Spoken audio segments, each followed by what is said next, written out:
스콧 베센트라고 하는 재무장관이고요. 옆에는 트럼프 대통령이 있죠. 근데 이 스콧 베센트랑 트럼프 대통령이 시장에서 이런 이야기를 했었거든요. 그 미국의 경기 침체가 일시적일 것이다. 그런 이야기를 좀 했었고, 또 이게 경기 침체는 경기가 조금 더 나아지는 과정이다. 이렇게 이야기를 했었는데, 그 부분에 따른 이제 월가의 반발이 있었습니다. 그래서 그 부분을 자세히 조금 다양한 지표들을 보면서 여러분들과 이야기를 나눠보면 좋을 것 같아요. 자, 그러면은 바로 한번 살펴볼게요. 일단 트럼프가 얼마 전에 했던 발언들 중에서 이 미국의 경제 자체가 일시적으로 이제 조정을 겪어가는 과정이고 그 조정은 피할 수 없다라고 그렇게 이야기를 했었는데요. 이제 월가에서는 이 증시보다 실물 경제를 트럼프가 더 중요하게 생각한다는 그런 뉘앙스를 풍겼고, 그리고 WSJ에서는 반박을 했습니다. 왜냐하면 "증시가 곧 경제이다." 이렇게 이야기를 했어요. 그래서 이 이야기를 제가 오늘 풀어 드릴까 하는데, 일단 베센트 재무장관이 "증시 조정은 건강한 과정이다. 그리고 월스트리트에서는 주가 하락으로 경기 침체가 올 수 있다." 이렇게 이야기를 했어요. 근데 그 이유 중에 하나는 이제 미국 같은 경우에는 국민들이 이제 국내와는 다르게 굉장히 주식 투자를 열심히 하고 있고, 많은 분들이 주식 투자를 통해서 노후를 설계하시기도 하거든요. 뭐 배당금에 관한 문화도 너무 잘 돼 있죠. 요게 바로 버크셔 해서웨이의 주주총회예요. 근데 우리가 통상적으로 우리 국내에서 하는 주주총회다라고 하면은 임원진들, 경영진들, 그리고 이제 대주주들 몇몇, 물론 이제 초대장이 오긴 합니다만 참석도 잘 안 하시기도 하죠. 근데 요렇게 이제 버크셔 해서웨이의 주주총회를 보면은 이제 미국의 투자자들이 얼마나 이 기업에 관심을 많이 가지고 있고, 내가 가지고 있는 이제 기업의 주주로서의 권리들을 많이 행사하고 있다라는 게 좀 확인이 되실 거예요. 그래서 이 버크셔 해서웨이 주주총회를 보시면은 정말 많은 인파가 들어가 있고, 이게 4만 명이 수용 가능한 공간이다라고 합니다. 4만 명 수요와 함께 또 이 3박 4 일인가 2박 3일 동안 주주총회가 열리기도 하고, 6 시간 동안 이제 주주들과의 질의응답 시간이 또 있대요. 그래서 이 미국 같은 경우에는 증시가 곧 경제다라는 게 월가의 시선이었습니다. 근데 트럼프는 증시의 조정은 일시적일 것이고 우리가 이제 경제적으로 나아지는 과정이다라고 했지만, 이제 월가에서 반박했던 이유들이 있어서 그 부분을 같이 이야기를 나눌까 해요.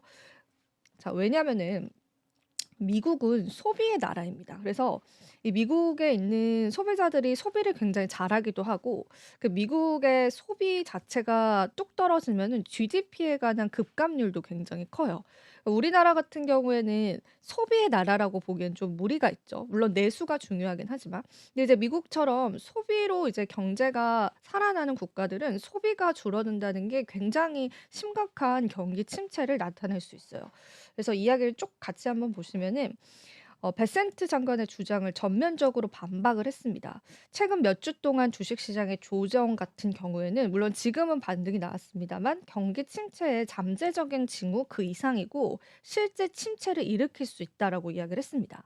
바로 자산 효과 때문인데, 이 주식과 채권, 부동산 등의 보유 자산의 실질 가치가 높아지면 소비 지출이 증가합니다.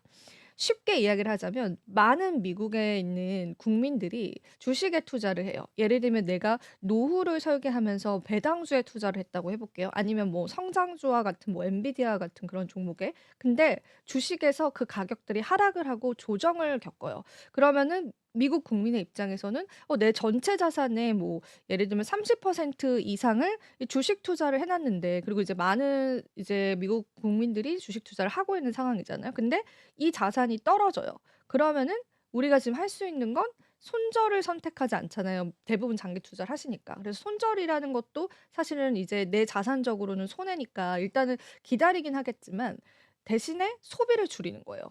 '내가 생각했던 노후 때 가격이 안 올 수가 있네. 내가 노후를 설계해서 이만큼의 자산을 예상을 하고 이만큼의 이제 파이를 이제 주식시장에 넣었는데 주식이 떨어지네. 그러면은 내가 지금 할 수 있는 건 소비를 줄여야겠다.' 이렇게 연결이 된다는 게 월스트리트의 주장이었습니다. 즉 보유 자산의 실질 가치가 높아지면 소비 지출이 증가를 하고, 보유 자산의 실질 가치가 떨어지면 소비 지출이 감소를 하는 거죠. 그래서 이 경제학 교수가 라이히 하버드대 경제학 교수는 2021 년도에 미국 주식의 가치가 1달러 증가하면 소비가 0.03달러 변동한다는 연구 결과를 내기도 했어요. 그래서 월가에서는 증시 조정 이거 그냥 가볍게 생각할 건 아니야라는 의견들이 나오는 겁니다. 미국의 경제 효과가 이 자산 효과에 근거를 두고 있다고 분석을 했는데 지난해 S&P 500 지수가 24% 오르는 등 미증시가 랠리를 펼치지 않았다면 미국의 소비자 지출이 증가율이 3%가 아닌 2%에 그쳤을 거다라는 추측이 나오게 된 겁니다. 그래서 이제 많은 경제학자들 그리고 은행에서는 이런 부분들을 굉장히 우려하고 있다라고 보시면 되고요.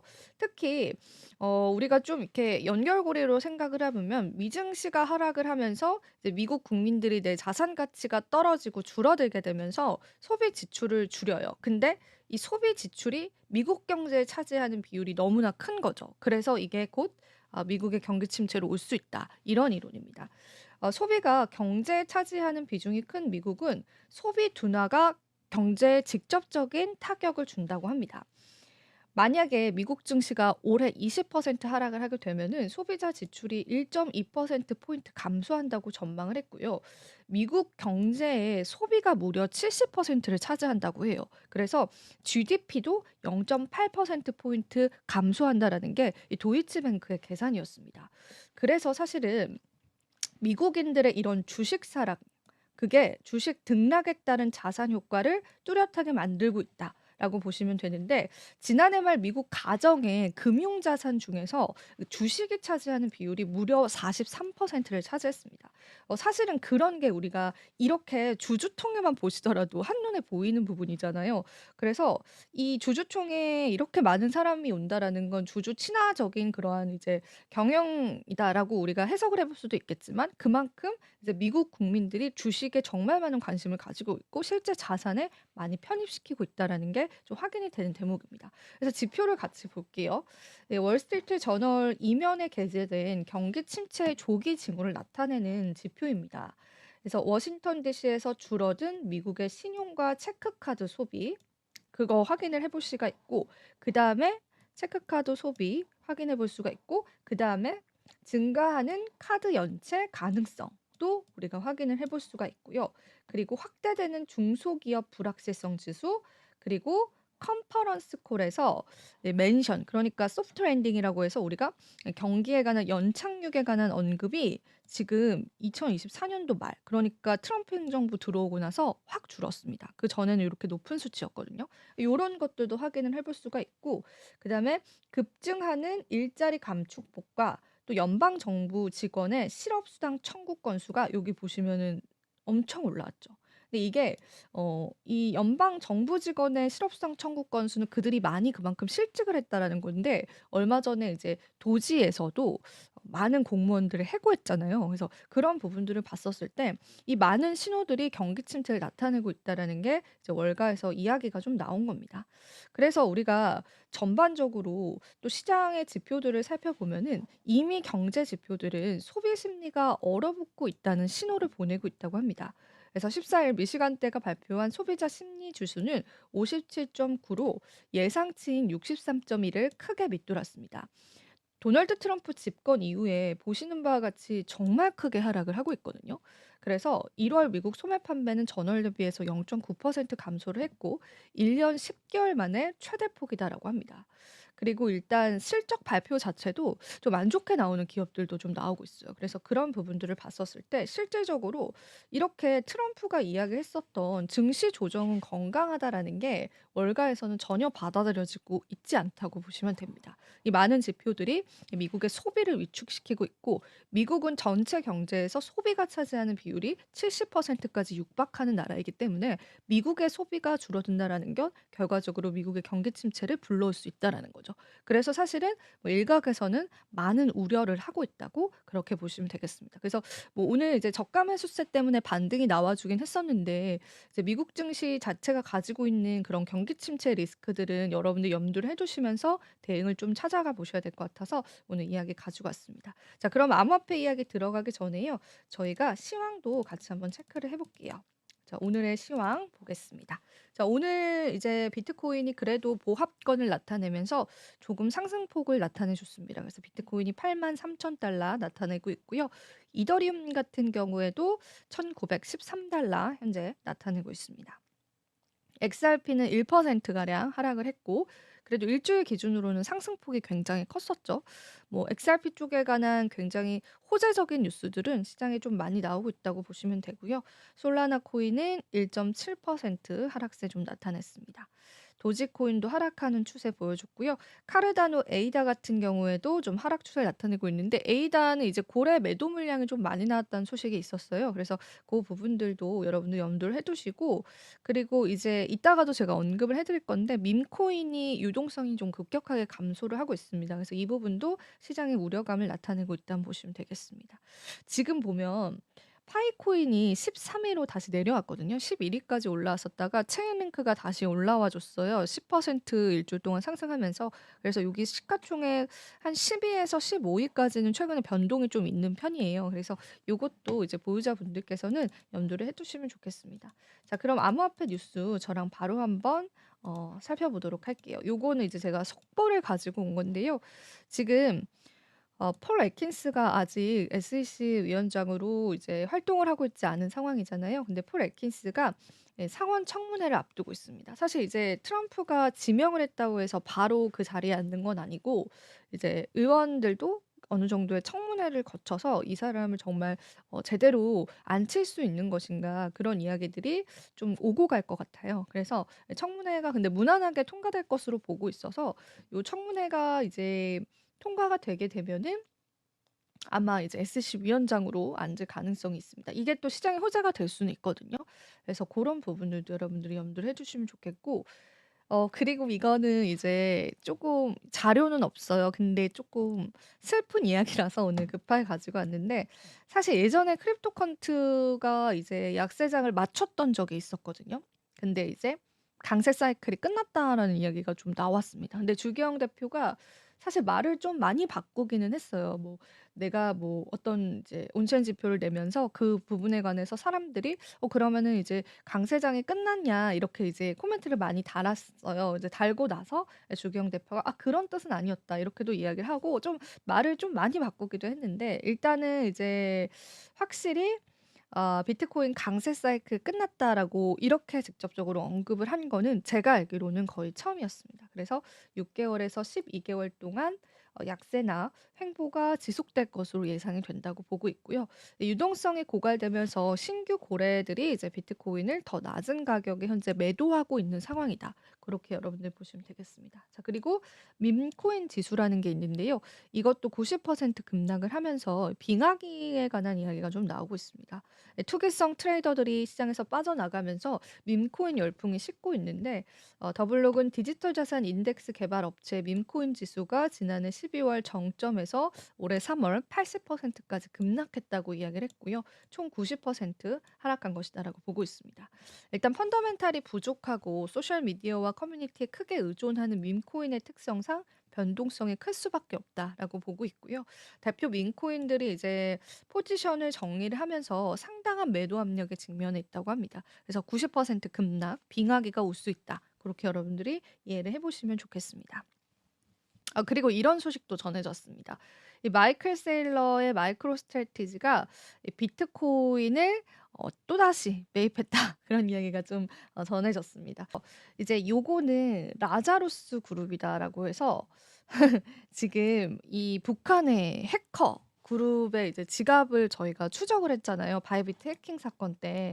그럼 여기 보시면은 일십, 백, 천만, 일십, 백, 천만, 십만, 백만, 천만, 억, 10억. 그러니까 지금 라자루스 그룹이 보유하고 있는 암호화폐가 10억 달러가 넘어간다는 이야기가 나왔습니다.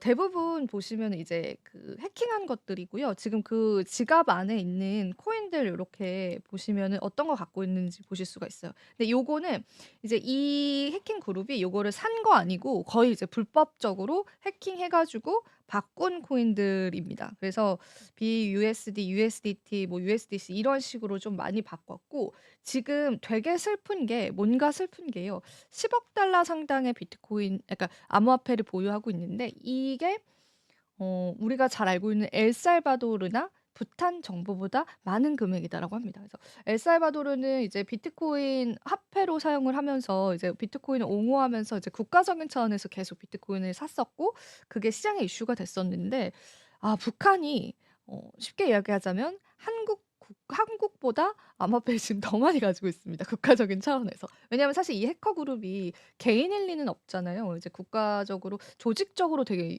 그러니까 지금 이 해커 그룹을 육성한다고 알고 있는데 그래서 지금 북한의 암호화폐 탈취량이 엄청납니다. 그래서 지금 웬만한 국가의 그 암호화폐 보유량보다 지금 많은 상황이고 좀 슬프죠. 이렇게 훔쳐서 또 이걸 모았다니까. 근데 이제 일단은 지금 이 바이비트 때 해킹한 그거를 현금화시키지는 않았다고 해요. 근데 이제 일부는 현금화시켰다 이런 소식들도 있기는 한데 사실 그거를 이제 현금화시키게 되면은 꼬리가 밟힐 경우가 많거든요, 경우의 수가. 그리고 지금 제가 예전에도 다른 방송에서 말씀드렸는데 이미 FBI가 요거는 이제 공식적으로 선언을 했습니다. 요거 이제 잡겠다고. 그래서 FBI 관할에 들어가 버렸기 때문에 아마 요거를 현금화시키게 되면은 꼬리를 밟힐 가능성이 있고 이제 그래서 아마 굉장히 묻혀둔 돈이 되지 않을까? 사용하지 못하는 그러니까 사용하기가 좀 애매한 근데 이제 일각에서는 일부 물량은 현금화시켰다 그런 내용들도 좀 나오고 있어요. 그래서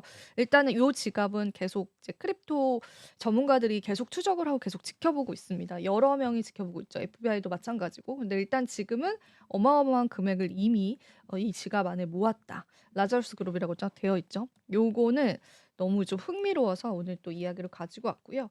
그리고 이거는 ETF가 이제 최근에 보시는 바와 같이 굉장히 이제 유출량이 좀 많아요. 근데 이게 유출량이 많다라는 걸 말씀드리려고 하는 게 아니고 이렇게 유출량이 많은데 그럼에도 불구하고 비트코인 가격이 좀 방어력이 되게 좋다고 해요. 그래서 그런 부분들은 비트코인이 우리가 생각하는 것처럼 뭐 전고점을 돌파하거나 그런 건 아니지만 비트코인 자체가 어느 정도의 지지선은 좀 잘 지켜주는 모습들이 최근에 나오고 있다. 그렇게 해석을 해 보시면 좋겠습니다. 그리고 몇 가지 지표 또 알려드릴게요.